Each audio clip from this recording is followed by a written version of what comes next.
Alors les Français ne sont pas dupes, je vous rassure. Et encore une fois, tout le monde est éclaboussé, mais parce qu'ils le méritent. L'UMP et le PS ont des listes de condamnés qui sont inouïes. Je propose d'ailleurs aux Français d'aller regarder sur Internet. Ils tapent élu socialiste, je me demande si la première occurrence c'est pas condamné. Et pareil pour l'UMP. Et ils cherchent à dire, ah ben vous voyez, Front National, ben non. Le Front National, non. Et moi, ma veste, elle est immaculée. Voilà. Et ils auront beau essayer de s'agiter, ils n'arriveront pas à me salir parce que j'ai une éthique, j'ai une morale, que je m'y tiens et que moi, quand je réclame l'éthique et la morale, je me l'applique à moi-même. Alors justement, est-ce qu'il faut un référendum sur la moralisation de la vie publique, politique, comme le souhaite par exemple François Bayrou? Oui, il le faudrait, mais que l'opposition réclame ça, c'est normal. Mais il me semble quand même qu'encore une fois, le Parti Socialiste a tous les pouvoirs. Et puis pour voter quoi? Parce que moi, j'ai entendu le président de la République dire « Oui, ce qu'il faudrait, c'est rendre inéligible la vie, ceux qui ont été condamnés. » Jusque-là, j'étais parfaitement d'accord, c'était dans mon projet présidentiel.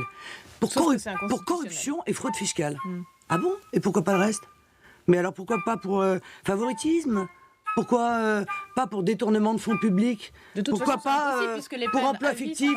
Ah bah c'est sûr que là, ça ferait tomber un certain nombre de personnes au Parti Socialiste, et y compris le chef du gouvernement, qui donc ne pourrait pas être à la place à laquelle il est. Voilà, donc vous voyez qu'on est encore dans la manœuvre. Alors un référendum sur la moralisation de la vie publique, etc. Très bien. Ils sont aujourd'hui en train de dire partout, ce qui serait bien, c'est de faire une sorte de commission qui vérifie avant les nominations la moralité, les conflits d'intérêts, etc. Ça tombe bien, c'est encore une fois exactement ce que j'avais proposé dans mon projet présidentiel. Ils ne le feront jamais.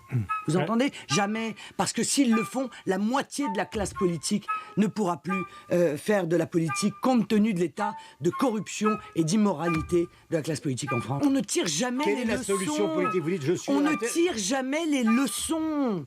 Je veux dire, est-ce que vous trouvez, franchement, je veux dire, DSK, Juppé, Hérault, Désir, Andrieux, Guérini, Dallongeville, Woerth, Tapie, Tron, Tibéri, Chirac, je veux dire, on ne tire jamais les leçons.